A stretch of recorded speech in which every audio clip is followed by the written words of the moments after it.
Hello, everyone. Welcome, and thank you for taking time out of your day to join us. We're just going to give it a few minutes for everyone to join, and we'll get started shortly. Thank you.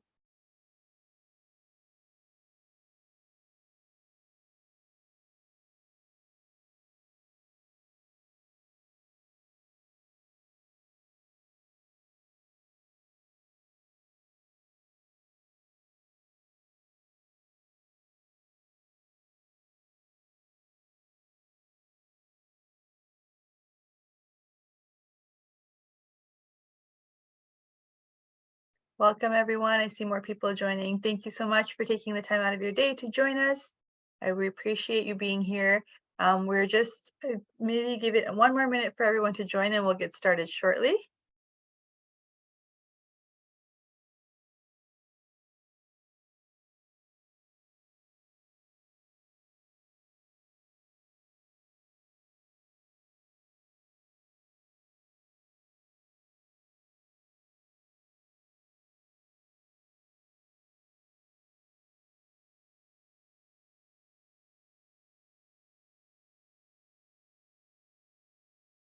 Okay, thank you, everyone, for joining us today for our Care for Caregivers webinar.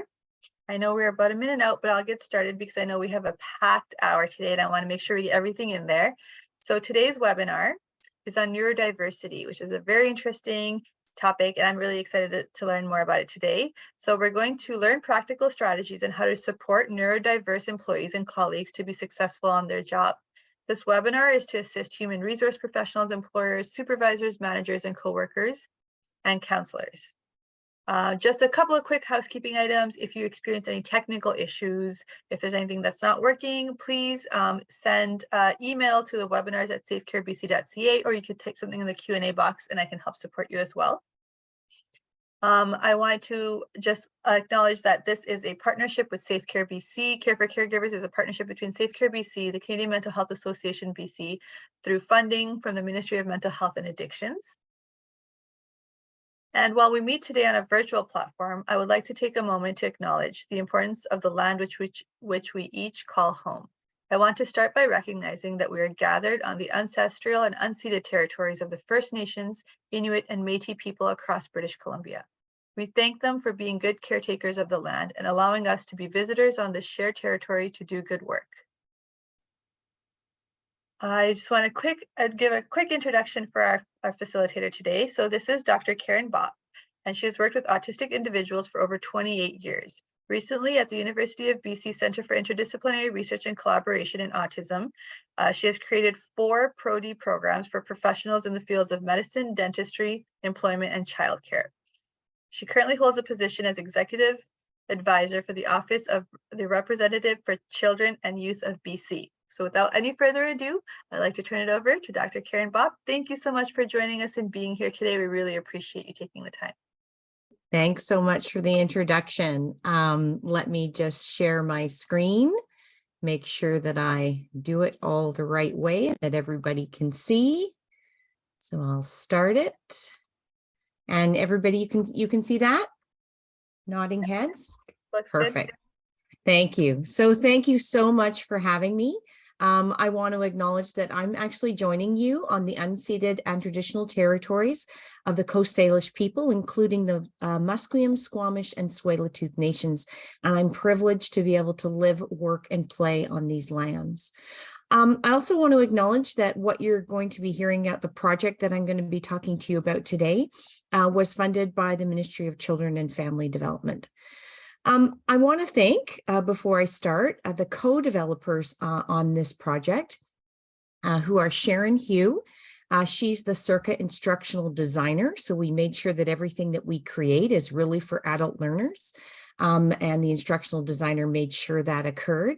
And Dr. Pat Miranda, she's Circa's past director, who's since retired, but she continues to actively contribute and support the Circa Pro-D initiative.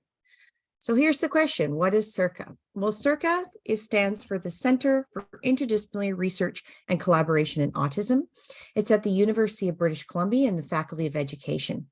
And we strive to support transdisciplinary, interdisciplinary, collaborative work across multiple fields. So here we are today talking about autism and neurodiversity in the area of the workplace. So among other things, we are developing these free online professional development programs in autism and neurodiversity.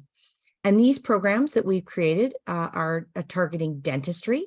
So dental hygienist, anybody in the dental office, human resources and employers and coworkers, or anybody interested in inclusive employment for autistic and neurodivergent employees. And that's what I'm going to be talking about today, autism and neurodiversity in the workplace. But we've also created autism and neurodiversity in primary care. So that's for family physicians. And then autism and neurodiversity in early childcare for early childcare providers. And the purpose of each of these programs is to provide learners with practical knowledge and skills to better support, include, accept autistic individuals in all walks of life. So this is really about accessibility for others. And each Pro-D program includes a series of online modules. They're self-paced, interactive, hopefully fun, and available to anybody, anywhere, anytime for free. You don't need to be a UBC student. You don't need to be even in Canada. You can register through our system and you can access these full courses. So before I start, I want to take a really brief moment to talk about the language use in this presentation. And I'm referring to neurodiversity. So Judy Singer, who's an Australian autistic sociologist, actually coined the term neurodiversity in the late 1990s. And in general, the term neurodiversity relates to the biodiversity of human brains and minds, which includes all of us. The term neurodivergent describes those whose brains and minds of society are considered to be different. The neurodiversity movement reflects the idea that there are a variety of neurological differences in how people think and how the human brain works. And these differences are varied as humanity itself. Individuals who identify as neurodivergent may have a variety of formal diagnoses, including autism, attention deficit hyperactivity disorder, dyspraxia, dyslexia, and Tourette syndrome, just to name a few. However, regardless of the label, each neurodivergent individual, like all of us, experiences the world differently. In this sense, neurodiversity is really a range of differences in how we function. And it's a natural form of human variation that really is inseparable from a person's identity. The neurodiversity movement is also about disability justice. So really advocating that every person has worth and that everybody has differing strengths and needs. And autism is actually seen as a natural form of human variation that's inseparable from a person's identity and is not in need of cure or normalization. Actually, Jacqueline DeHooting, an autistic researcher and advocate for the movement, discussed autism recently from a neurodiversity perspective. And she states that autism should not be defined by a list of deficits. Instead, she writes, a person is disabled not by their impairment, but by the failure of the environment to accommodate their needs. In other words, disability results not from autism itself, but instead from living in a society which tends to be physically, socially, and emotionally inhospitable towards autistic people. So the neurodiversity movement really is asking society, it's asking us to move beyond simply providing supports and services that aim to normalize autistic people so that they have to change who they are so that they fit in, and really move towards services and supports and adjustments and accommodations at work to the physical and social environments so that all autistic people, actually all neurodivergent people, are supported to reach their own potential. So I just want you to sort of pause and think of it this way. Traditionally, accessibility is a concept that we are all familiar with. It brings about images of physical accessible spaces such as wheelchair ramps or wider halls. You may think of closed captioning or wider fonts to break down barriers for the hearing or visually impaired. But what about those with mostly unseen disabilities, such as neurodivergent individuals and autistic individuals? What can we do to make employment more accessible for them? How can we break down the barriers that they may face? Anything from barriers in job description to recruitment strategies to the interview process to onboarding to ongoing support and career development. And that's kind of what we're going to be talking about today. But before we start, I also wanted just to address the language that I'm using. You may have noticed that I'm mostly using identity first language, so autistic or neurodivergent individual, rather than person first language, so person on the spectrum or person with autism. And I do this because for many autistic and neurodivergent people, identity first language is preferred. Many people on the spectrum object to the notion that they need to be fixed or cured because they're somehow broken or deficient. And autism isn't something you see here. There's a little picture of a person holding a bag. A lot of autistic people say it's not something I carry with me. It's not like this bag I can put down and sort of go off and then pick back up again. It's something that hasn't happened to them. It's a strong part of who they are. So there's an autistic person said it really well when they said, there's nowhere I end and autism begins. But that said, there are many individuals, parents and professionals and other folks who prefer person first language. And that's really to move away from previous and seriously offensive ways of referring to people with disabilities. So throughout this presentation and throughout the modules, when hopefully you sign up for them, as again, they're free and accessible to anybody anywhere. In all of these programs that we develop, you will meet autistic and neurodivergent individuals and their families who graciously shared their experiences on camera. And we are forever grateful to this group. They expressed their personal stories and gave life to the content. But as all of us, their opinions expressed don't represent the experiences of all neurodivergent individuals because each person's experience is unique. But I am not autistic, I'm an ally. So we're really about nothing about us without us in the development of these programs. So we really feel what they bring to the table has to be heard, needs to be heard. And so note, all the interviewees that when I refer to them by the pronouns of their choice. So let's start hearing from some folks, Lucas, Kiera, Henry, and Kevin, about what language use they prefer. Both terminology I use interchangeably. So for example, I use both, I'm a person on the spectrum and an autistic person. I don't care what terminology is used. Again, this is just my opinion, this is just from my perspective. Ask the person of question if they disclose their diagnosis, how they want to be perceived, because it's their opinion and all opinions should matter. And that's the one thing that we should all just take back and listen, because one person's voice doesn't represent everybody's. I prefer person with autism. I just think it sounds a little bit better. I guess I'm okay with being autism because it's just the way I am now. I guess I prefer on calling myself an autistic person. So for myself, I prefer identity first. So I identify as autistic person. For me, it's an inalienable portion of who I am. I'm an auditor, I'm a marathoner, I'm an autistic individual. I wouldn't say I'm someone who does audits, someone who does marathons, or someone who has autism. That just doesn't seem natural to me. So in general, when you're working with colleagues who are autistic, a lot of times just ask. I mean, this is not something that is that people sort of are worried about a lot of the times, and so it's really just ask the person how they prefer, what language they prefer. But let's start taking a brief look at why Circa developed these professional development programs, and really specifically one for autism and neurodiversity in the workplace. In 2019, Circa and the Chartered Professionals of Human Resources of BC and Yukon conducted focus groups with HR professionals and employers across the province. And many attendees reported that they knew little about autism and neurodiversity, and they really lacked the knowledge of how to best support autistic and neurodivergent employees to reach their potential at work. And they really wanted to tap into the autistic and neurodivergent employee workforce, a really talented workforce that is underrepresented. So in general, we heard that people wanted to learn more. So we must now focus on our role to provide these ways for Canadians and British Columbians to learn about autism and neurodiversity. And that's what we set out to do. In Canada, over the past 5 to 7 years, there are many of these types of programs have emerged. The biggest examples are Ready, Willing, and Able, so RWA, and Employment Works Canada.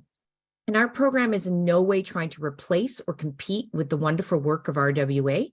The program Autism and Neurodiversity in the Workplace really complements their work, and we feel that the other programs targeting service sectors of family medicine, dentistry, and childcare are an extension of this work.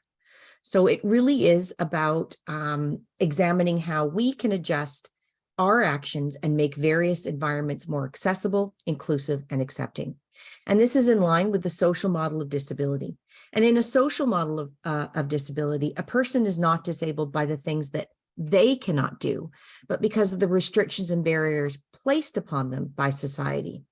A social model of disability takes the focus off what the disabled person needs to do for them to overcome their differences, and really examines what society can do to remove the barriers. And these are the strategies that you will learn in this module. So today I'm going to sort of just talk to you a little bit about autism and neurodiversity like I already have, and then I'm going to go into just going over each of the modules to give you a sense and give you some strategies that you can hopefully take away today.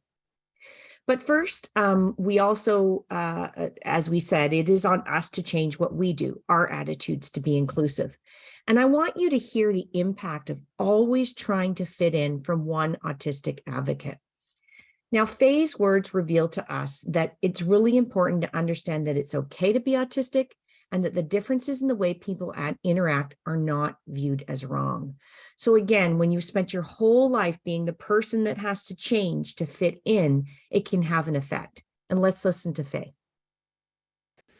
Because we don't necessarily get the whole like socializing with people in a certain way thing right away, or like we're not very good always at communicating or expressing our emotions or understanding other people's emotions, or we have this like wall between us and them that can lead you to feel like you're a bad person, because if you weren't a bad person, then these things would come more naturally to you.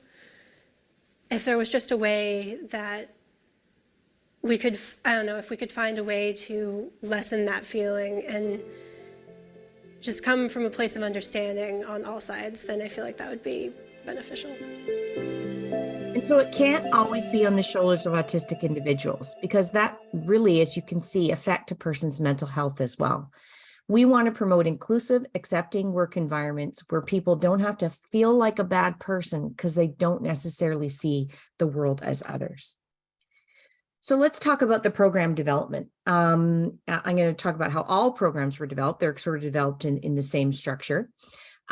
First, we established partnerships. So we solidified partnerships with key stakeholders for each service sector, as I said before, such as the Chartered Professionals of Human Resources of BC and Yukon. We also were with the BC Dental Association, UBC CPD, which is provides the continuing professional development for family physicians and physicians across the province in the Faculty of Medicine. Because you know, we all do things out of the goodness of our heart, but let's be real, when you're in a career and you've got a lot going on, often you do things because you're incentivized. It's part of your continuing professional development hours, and incentivization is important. And it's important that what we created met the needs of those organizations. We also did a needs assessment. We completed service sector needs assessment that included focus groups and surveys to identify the learning needs of professionals in each sector. I scanned all of the existing resources to ensure that we not only had a great list of resources for each module, so you can, you know, we have vetted resources in there that you can deep dive into, but that we created, but what we created didn't duplicate what was already available. As I said before, we established advisory committees that included autistic individuals, family members, people with lived experience, and representatives from post-secondary institutions, service organizations, and government ministries. And when creating the content, we ensured that the autistic individuals were directly involved at every step. Each advisory committee, as I said, included autistic individuals and family members, and everyone played an active role in the content development, and all were compensated for their time. Over 22 autistic individuals were interviewed on camera and shared their personal experiences. And in case of this program I'm talking about today, we developed a work employment survey in partnership with the Cine Family Foundation, and which was led by an autistic self-advocate. It was distributed across Canada and completed by over 170 autistic individuals from across the country, and it also greatly informed the content. So obviously today, let's get to it and talk about autism and neurodiversity in the workplace. This program is designed in partnership with CPHRBC in Yukon, and it was really developed for anybody interested in inclusive employment. It's pre-approved for CPD hours with the CPHRBC in Yukon. Let's take a look at the program. It has 6 self-paced interactive modules filled with useful activities and videos. We had an instructional designer, really wanted to make this something that wasn't me talking head like you're doing today, like a webinar, but something that you interactive with. You'll flip things. Sometimes you'll watch a video, sometimes you'll do an activity. So it isn't really scrolling and reading. It's a variety of self-paced activities. And you can start and stop the activities, the program or any module anytime you want. And it will remember exactly where you left off. So the 6 self-paced modules can take anywhere from 30 to 60 minutes to complete each of them. The first is understanding autism and neurodiversity in the workplace. The next are the benefits of hiring inclusively. Then there's creating a diverse and inclusive workplace culture. Then there's one on inclusive recruitment strategies, and then one on inclusive employment retention strategies. And there's a newest module in the series, which is designed in collaboration with the Canucks Autism Network and Work BC through funding from RWA, called Practical Information for Employment Support Staff. And when you complete at least the first 5 modules, you can get a certificate of completion, but you can also get a badge for completing each one of the modules and use that how you wish for continuing education credits. So let's take a close look at the program. First, why should someone take it? Well, you know that there's many barriers to employment for autistic individuals, and employers need to be aware of these barriers and learn strategies about what they can do to overcome them. As we know, we're experiencing a record high of jobs that are still left actually unfilled. Even after the global pandemic, the Conference Board of Canada is still reporting that there are long-standing labor shortages in several industries that are even worse than pre-pandemic. So these workplace shortages mean that businesses are in a continuous recruitment hiring cycle. And one way to address this cycle is to look at the talent pool that's out there. And really this program is really to understand the talent pool and to break down a lot of the stereotypes that are out there around autistic and neurodivergent people. Many employers still believe the myths surrounding autism, that you're only good at tech or everybody has an intellectual disability. But let's hear from Kevin and Cedric, 2 autistic individuals, about their perspective on the barriers to employment and actually some helpful and very simple ideas to overcome them. I think for me, one of the biggest things from my experience is that if you do like traditional hiring practices, especially with standard interviews or like trying to hire through word of mouth, there's a good chance that you'll miss a lot of people with autism, and that's something that would be really kind of a big miss to lose out on, because at the end of the day, they're probably going to be some of your most hardworking, honest, and dependable staff that you can get, and and if you're just, as I mentioned, using the traditional ways of trying to hire people, you're going to miss out on them. Just because an employee is on the spectrum does not mean that this employee is less capable. This employee, all that this employee needs might be something as simple as a different approach of training. For example, instead of just giving the verbal instructions of doing this, doing that, maybe a demonstration or a few practice runs would be great. There's lots of strategies that people present themselves that work and actually work for all employees so that everybody can be successful and productive. So let's look at module 1. This module is actually a prerequisite, and it's the only one that must be taken before you can access the other modules. But once you complete module 1, you can take the rest of them in any order.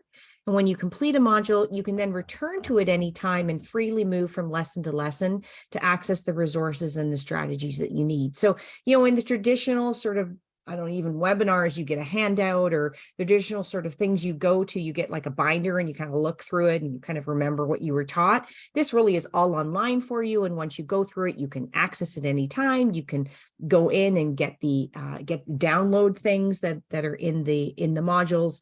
And you can really go back and remind yourself of the strategies.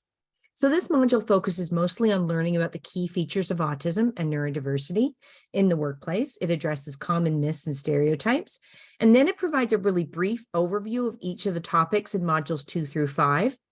And so if you kind of have one module that you kind of need to do to get your kind of understanding and wrapped around, this really is the module to do and to share with others. And it really looks at the talent of autistic and neurodivergent employees. It talks about the business case, and it really starts going into some strategies to adjust common HR strategies to successfully support employees. In this module, you also learn about a strength-based approach to employment. And let's remember, our differences promote creativity, innovation, and progress. So although learning about common features of autism and neurodiversity in this module will help you to understand maybe the spectrum in general, it's important to remember that every person, with or without a diagnosis, is different and has unique strengths and challenges. In other words, our goal really is to implement a person-centered, strengths-based approach. That means matching the person's skills to the work required. When it comes to employment, matching the person to the job, not necessarily the job to the person. So as I said, you hear directly from autistic individuals. And in this segment, we asked, what strengths do you bring to the job?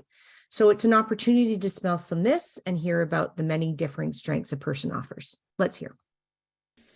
The strengths that I have to offer an employer are that I'm really creative. So I'm really good at figuring out creative solutions to things, and I'm really good with figuring out things visually. So like when we've had to move things around in the warehouse when I was working there, I was really good at like looking at where it currently was and figuring out how much space it needed over in the other spot we were looking to move it to. So we didn't have to move it several times. The strengths I offer my employer is that I'm friendly and polite with my employers and have a positive attitude. Another one of my strengths would be that I'm able to find solutions to potential problems and kind of be proactive in working on them as well.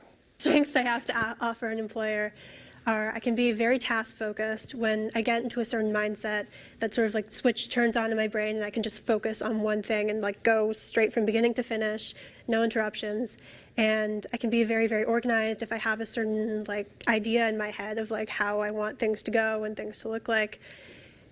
And I'm also very creative and I can be very imaginative. So those are some of my strengths. So you will notice there, it's an older video. We did our video recording over a period of a couple of years. And throughout those years, this is Caitlin, who you saw, their name is Faye. We just haven't had a chance to change the name, but they had changed their name in between that time. So not the twin, but the same person. So in brief, let's just talk about autism for a second, because that's sort of the main neurodiversity that people experience sometimes within the workforce, because in fact 1 in every 29 individuals in this province has a diagnosis of autism. So in brief, it's a lifelong complex neurobiological condition. It affects a person's social relationships, their communication, their interests, and their behaviors. And it's important to note that autism occurs in all racial, ethnic, and socioeconomic groups. The core characteristics present in a wide variety of combinations, and a person may have varying degrees of support needs that can change from moment to moment, context to context, and even over their lifespan. The characteristics may appear to greatly affect a person, or they may appear barely noticeable. And it is important to remember that each autistic individual is unique. That said, there are some common features. It is a diagnostic category in the Diagnostic and Statistical Manual 5. So there are some common features or characteristics that autistic people express in different ways that may be evident when you're interacting with a person on the spectrum in the workplace setting. So in particular, the medical description of autism states that autistic individuals have challenges in two central domains. One is social communication skills, and the other is focus, interests, rigidity, routine, and repetitive behaviors. And then although not included as a core feature of autism in the official medical definition, many autistic individuals have heightened or diminished sensory experiences that are often ignored or misunderstood. So here's just a quick look at what the module might look like when you go into it. On the left here, you'll see that there's little check boxes. And as you go down, you see one little circle is sort of half full. So it will remember exactly where you're left off. And when you've finished each of that lesson, you can then go back and forth into those lessons quite easily. We'll navigate into the program a little later, but due to time, I won't navigate into it right now. So in this module, in module 1 also, we talk about communication assumptions that we make about individuals. So in this next video, you're going to meet Damon and Rebecca, and they're two people who communicate quite differently. Damon is a minimally speaking autistic adult who didn't start to communicate with a system until he was 14 years old. He uses a text-to-speech app on an iPad, and he types independently to communicate. I provided him the questions prior to his interview upon his request, and he chose to independently pre-program his responses into the device. I can assure you these are Damon's words. They are not the words of his parent or any other caregiver or friend. They're his words. We did sit down and we had a conversation, but he does type quite slowly due to some motor movement difficulties that he has. And so he really chose to just pre-program his responses. Rebecca is a verbal autistic adult who lets us know that at times, especially in new environments and new situations, especially at work, she needs communication supports. And so they discussed the communication assumptions that they each face. I would like to explain one more aspect about non-speaking autism. I have met and am aware of hundreds of non-speaking autistics who share my experiences with sensory and movement challenges, which presents as lack of understanding of the world around me. I'll admit, I definitely appear as though I don't understand language. My sensory feedback difficulties and subsequent volitional movement challenges make it impossible to speak fluently, to make facial expressions accurately, or to gesture reliably. Here's the thing, though. Despite my presentation as a severely autistic person, I do not have any difficulty understanding language. For so many people like me, it is simply difficult to demonstrate our understanding, due to the communication difficulties which arise from sensory and movement difficulties. It's such a relief when people speak to me as though I am my age. I need you to know that I need backup of our conversation, because when we're talking, I am overwhelmed. I am concentrating on what you're saying. I'm trying to figure out what you're not saying and that you mean that I'm supposed to know. I'm trying to make sure my reaction is appropriate, trying to make sure my facial expressions are appropriate. And in the midst of all of that, I have to remember what you're saying. And it's not easy. So an email with reiterating instructions or the ability to take notes. Sometimes I take notes and that helps, but something so that I have a record to refer back to later. So two people with very different communication abilities, and sometimes we make assumptions about people's communication abilities by how they talk or sometimes how they don't talk. And so it's important to remember that, I mean, you see Damon, he writes eloquently, and there's many things that he would be quite qualified to do in a position. Rebecca also talks about, she just needs some backup. It's good to write it down as we're going through what you're asking me to do, the task. Sometimes you may think it's sort of just a simple, quick interaction, but maybe just simply writing it down on a piece of paper as you're chatting and then handing it to her can help. So there's a lot of these simple things that you can think about doing. But again, as with Damon, always assume competence, and so that people do understand. Another common assumption related to autism is social interactions. There's an assumption that autistic individuals don't want to be social and prefer to keep to themselves. This is a myth. Every individual, autistic or not, like all of us, we exist on a continuum of sociability, and some people are more social than others. And I know that I'm more social at some times in my life than others, or in different contexts than others, or if I've been at a conference and I've been really social all sort of weekend, I'm exhausted and don't want to socialize with anyone else. So some individuals on the autism spectrum or who are neurodivergent want to socialize, but their social communication challenges make it awkward. And that can result in that they avoiding social situations. And again, in the workplace, it's a very social situation. So we have to be careful not to inappropriately refer to people as loners or inaccurately perceive them as annoying, odd, rude, or uncaring. So let's take a look at some of the common social communication challenges that autistic persons may experience at work. One is difficulties interpreting nonverbal communication. A person may not accurately interpret what you mean when you shrug your shoulders or even nod your head. So it's important to make concrete statements and avoid reliance on nonverbal gestures. They may have difficulties interpreting abstract language or sarcasm, and that can be really an issue. Things like, he got cold feet, or that presentation was a slam dunk, may not easily be understood in the flow of conversation. And some people interpret language literally, and so that may be difficult for them. Sarcasm is another area that people may misinterpret. So, for example, you may say, "So that presentation went well," while rolling your eyes. That tone and the how I indicated that really shows you that the presentation clearly did not go well, but an autistic individual may not quickly understand that your change in tone or rolling your eyes gave the words different meaning. So keep your messages clear. People have a difficulty engaging in small talk or social chat. We all do it all the time, but some people don't see the need in the small talk. So, it's easy enough. We do it at the water cooler. How was your weekend? That sort of thing. But in business, small talk is generally expected, so that when you're meeting a new client, you often start with small talk before diving into a sales pitch. When you go to the grocery checkout, the cashier is often actually required to engage in social chat with you to make you feel more welcome. But it seems to be expected in business.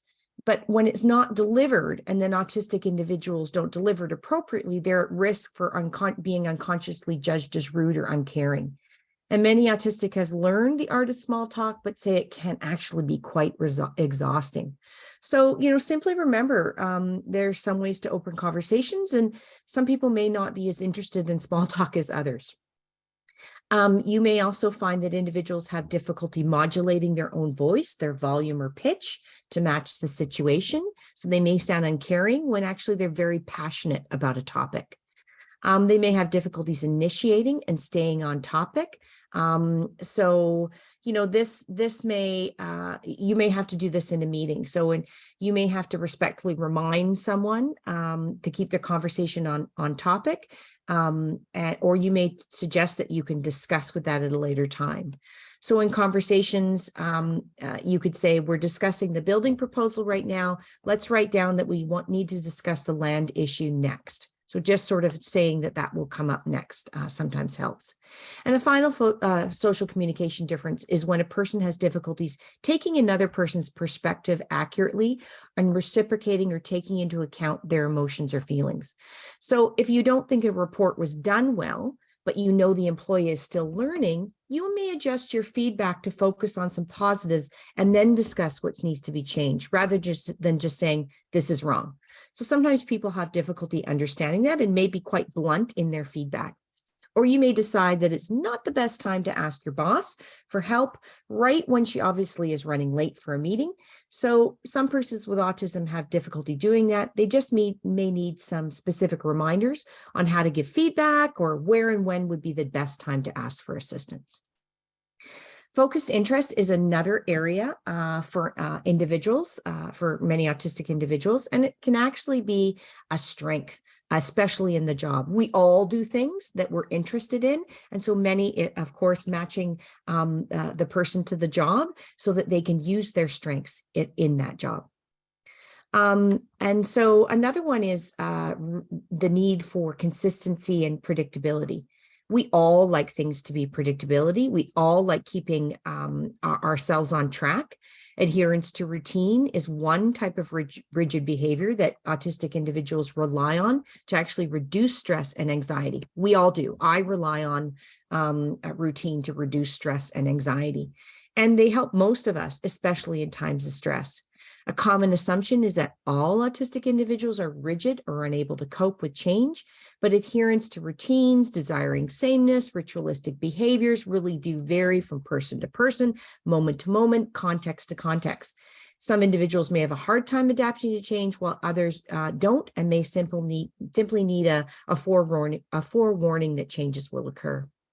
The next is repetitive behaviors, and they really vary greatly from person to person. We all engage in repetitive behaviors from time to time.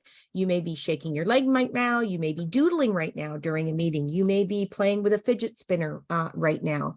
A common assumption about repetitive behaviors was that they did not serve any purpose and they should be suppressed or hidden. However, for many people, including autistic individuals, they play a very important role and can help a person deal with stress, anxiety, or uncertainty, or simply relax.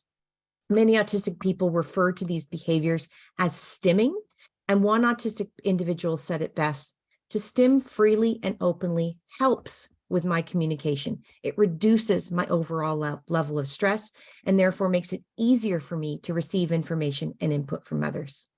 Let's hear from Kevin and Caitlin Fay on how stimming helps them at work. So in regards to repetitive behaviors or stimming, at work, probably the main one that you'll probably find me doing would be walking around either in loops or in circles around a certain area. Like if I'm kind of like, sometimes I'm just like, in thoughts or I'm kind of stuck on something. The activities, they help basically me just kind of take my mind off other things and just kind of like, take me out, like, kind of to help me calm down and kind of, I guess, reboot. My stims are my hair, twirling, pulling, fidgeting. I play with my fingers, like I snap and I flick my fingernails like that. Just feeling the texture of like my skin against the tips of my fingers. I don't know, I like it. I fiddle with my clothing sometimes. Sometimes I like to sort of pace and like walk around or like spin around in circles.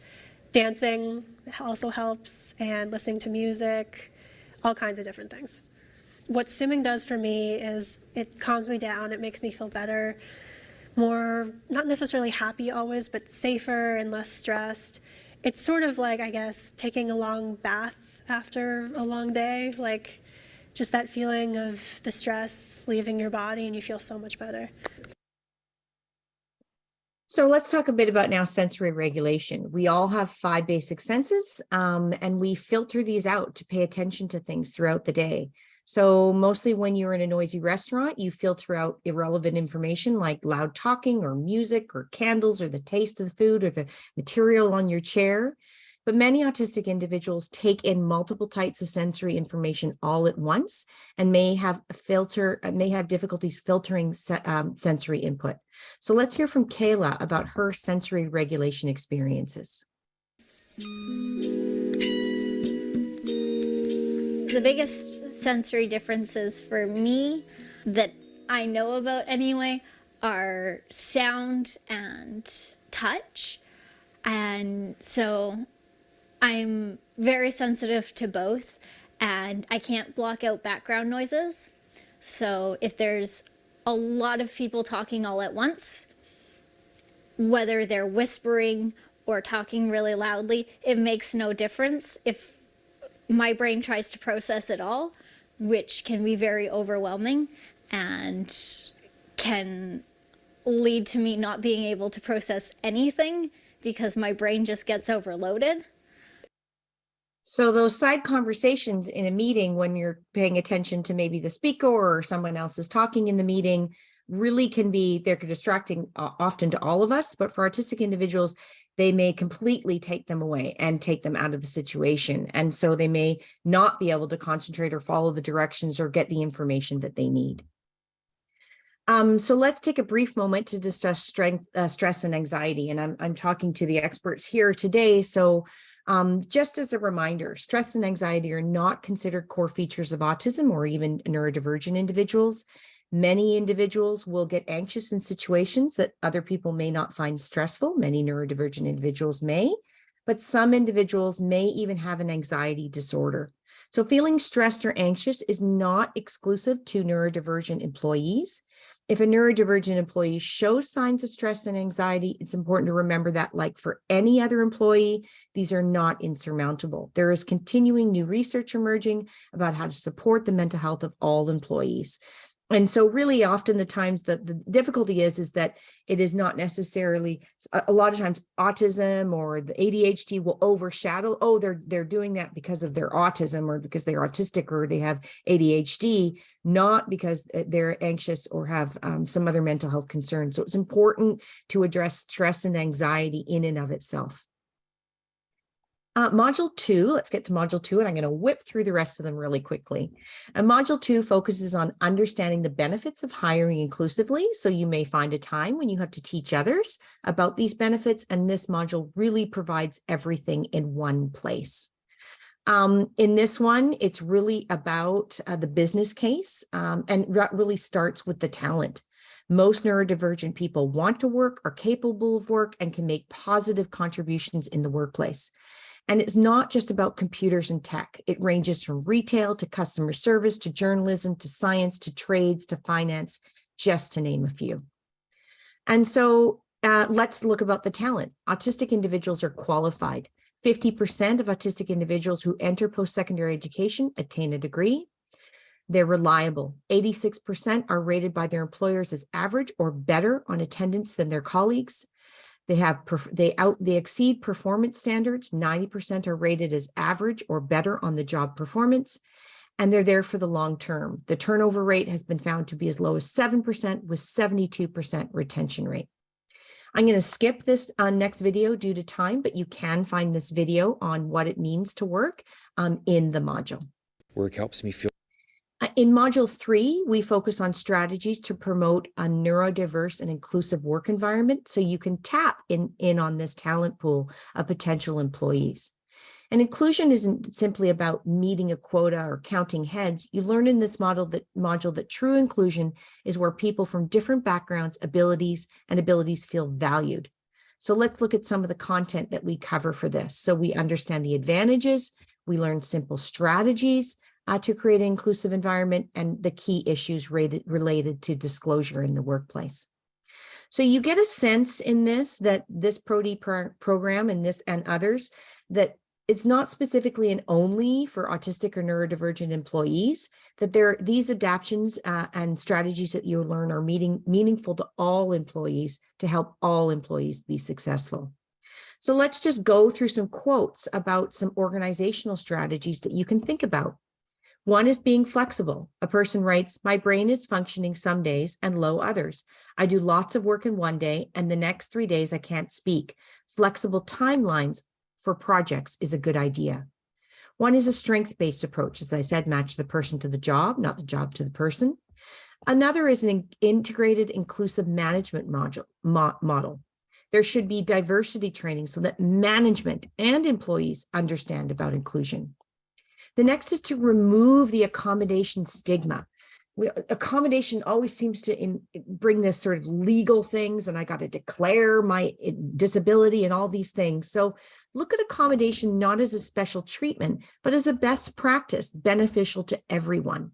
An organizational shift is better for everyone than individual accommodations.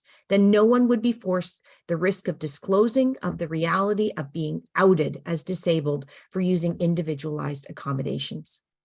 The next is empower inclusion champions within your organization. You probably have autistic and neurodivergent employees, and use them in the development of policies and practices so that companies can gain a first-person perspective and even create even more inclusive work environments.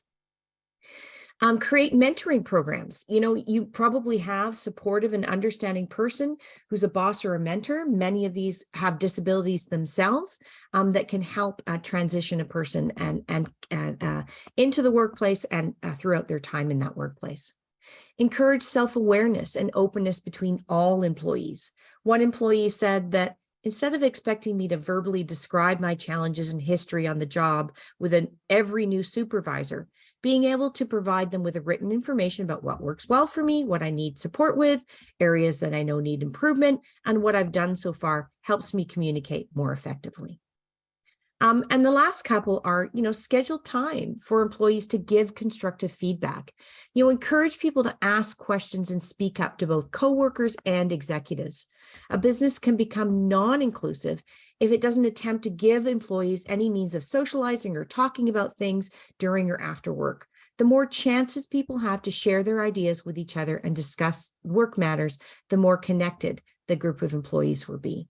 And then celebrate ideas, not just sort of how many widgets did I count today, but celebrate ideas of the month. So listening to ideas and not dismissing them because they just weren't presented well. So in here, you also learn about, in this module, implementation strategies for the physical and sensory environments. And so you may think about headphones, noise canceling headphones, and other things in there that you certainly learn about.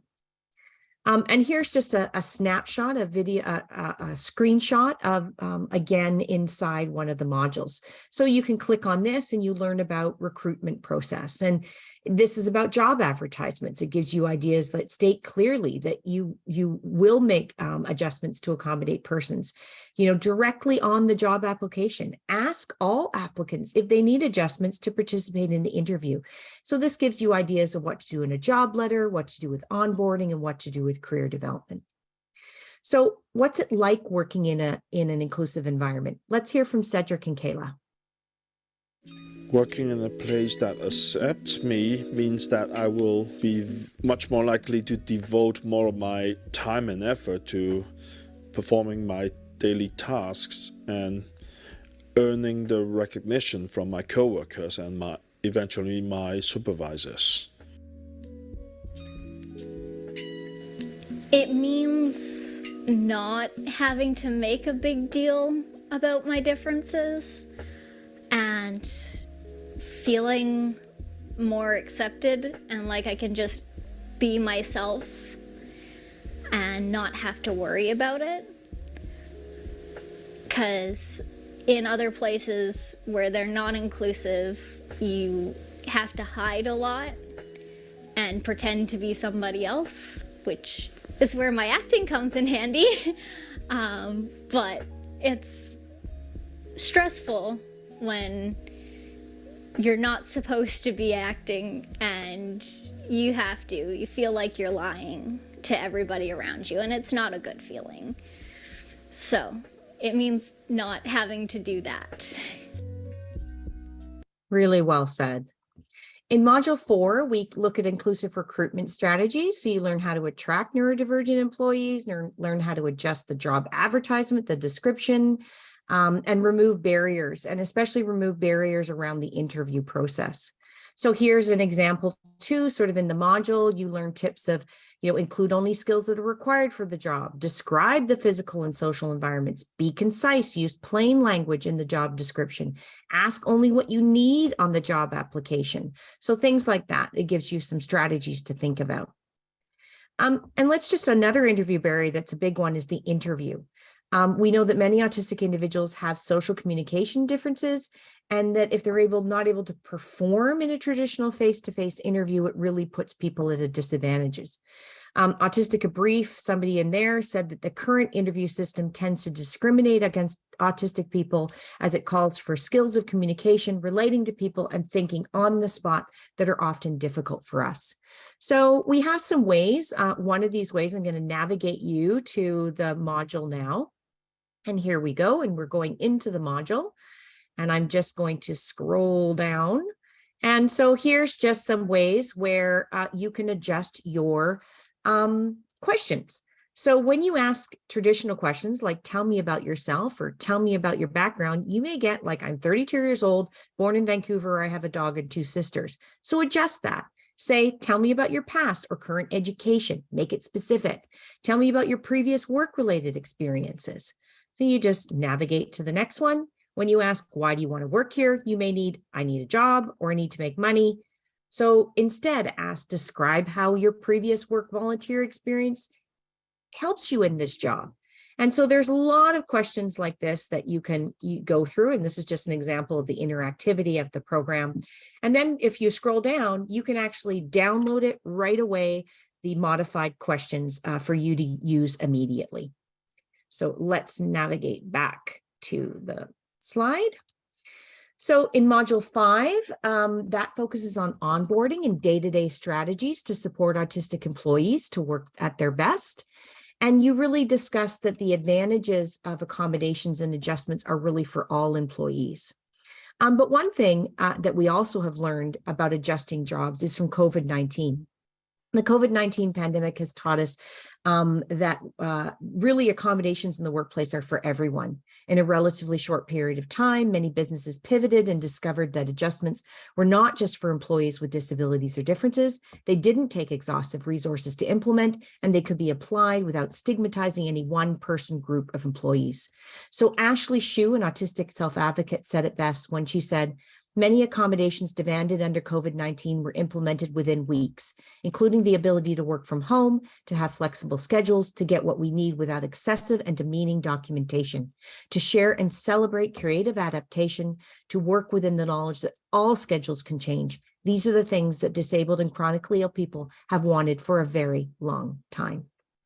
So we look at some adaptation strategies. Here's, sit, stand, desks and things, but as I said, for unseen disabilities, what do you do? So we talk about supports for effective communication, how to support physical and sensory differences, how to support social connections at work, and how to support self-regulation. I have a video here, but it's in the thing. We're going to skip it for time because we're almost out of time, but you can watch it in the module itself. You also have fun things to look at here. So here are strategies for effective communication, and here's an office setting. I don't have this active right now because I'm not in the module, but in the module, you click on these little orange X's or these orange crosses, and it gives you a strategy will pop up to tell you how to adjust your strategy within that, your communication within that setting. Module 6, as I said, was developed by Canucks Autism Network in collaboration with Circa and Work BC. And it really is about people who are in the at supporting autistic neurodivergent employees to seek work. So if that's your area, or if you know people in that area, it goes through the whole thing of how to plan for that person, how to prepare with that person, how to pursue job activities of that person, and how to help them in that position. Remember, the program is not meant to be one and done. Once you complete it, you can go back anytime and you can freely navigate through each of the lessons. And you can again go down to the resources and footnotes to learn even more. So really quickly, I know we only have about 5 minutes left. I just want to go into some of the evaluation results. Does this program actually have an impact? So to evaluate the effectiveness, learners completed pre and post surveys to examine if the program led to knowledge and behavior practice change. So here are some of the results. The bottom numbers that I'm going to show you are baseline, and the top numbers are post after taking the module. So for the autism and neurodiversity in the workplace, we had over 1,400 people complete the pre-survey and up to 896 people complete the post-surveys for the other 4 modules. We now have well over 5,000 registrants. Learners reported their knowledge of how to support autistic employees increased from 25 to 73% after taking just module 1. They reported that their comfort level in supporting autistic individuals in the workplace increased from 54 to 81%. 94% of the respondents rated the program as very useful or somewhat to their work. 93% of respondents rated the quality of information as high or very high, and 91% of respondents reported that they are very likely to incorporate the strategies that they learned into their professional work, which was very exciting. The learners' knowledge, their knowledge rating on each topic also increased. After taking Module 2, their knowledge on the benefits of hiring inclusively and the strengths of autistic employees increased from 28 to 73%. After taking Module 3, their knowledge on strategies to create inclusive work environments increased from 26 to 72%. After taking Module 4, their knowledge on strategies to attract, recruit, and interview autistic candidates increased from 11 to 76%. And after taking Module 5, their knowledge rating on how to support onboarding and the day-to-day success increased from 10 to 78%. So where do you register? Simply go to, I think it's in the link somewhere, or you have it in your link or you're sent to it, but you can also Google Circa Professional Development. You get to this site, you can scroll down and you can access each of the other ones. And once you click on Autism and Neurodiversity in the Workplace, you simply go to this enrollment and it gets you onto the Learning Management System Canvas at UBC. There's a simple way that sends you an email. You just log on and then you can access it anytime, anywhere. So that's it. I will end my sharing now. Thanks so much. Thank you so much. There was a couple of questions that came through, so I can bring those up now.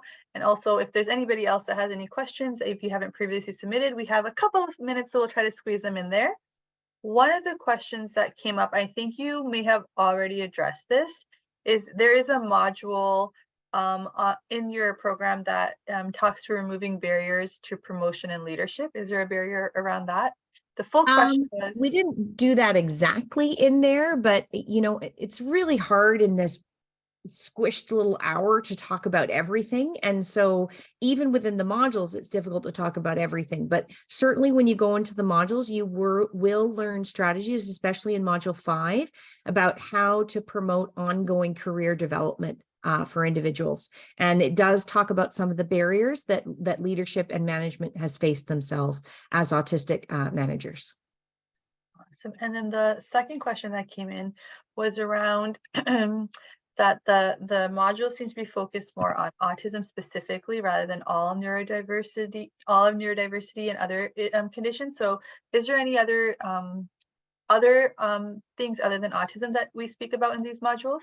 Yeah, I mean, remember, so the mandate and the funding that we received was really to promote autism and sort of general neurodiversity. So we have to remember too, and I think I kind of said it a couple times when I was presenting, was that actually all the things that we're presenting really help any employee, no matter what their diagnosis is, to be successful on the job. Sure, Module 1 focuses a little bit on specifically sort of what is autism and really kind of gets you to understand those sort of differences that people may have specific to that diagnosis.